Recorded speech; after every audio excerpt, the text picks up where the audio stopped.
I've had the luxury of working and living in peace all my life. What better way to then give a little nod, just a little recognition to those that haven't had that luxury. There's a very interesting history, and there's certainly a personal connection with the gentleman in which I've decided to name these seats.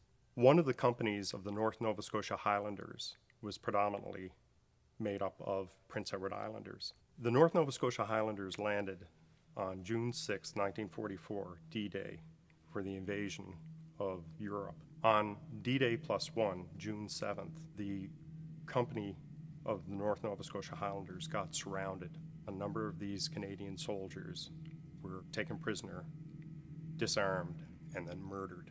One of the Prince Edward Islanders that was murdered was my father's younger brother, Douglas Bus Orford. Over the years, through further research, I realized it's estimated that 158 Canadian soldiers were taken prisoner of war and murdered. Of that number, 5 were from Prince Edward Island.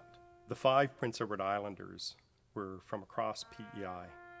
There was John Bernard Murray from Charlottetown, my uncle Douglas Bus Orford from Charlottetown, Frank Arsenault from Tyne Valley, Joseph Arsenault from Summerside, and Billy McKinnon from St. Peter's. These young men made the ultimate sacrifice. The reality is, if you look at the sacrifices that Prince Edward Islanders have made in the First World War, in the Second World War, Korea, Afghanistan, you could put a picture just about on every seat in this theater.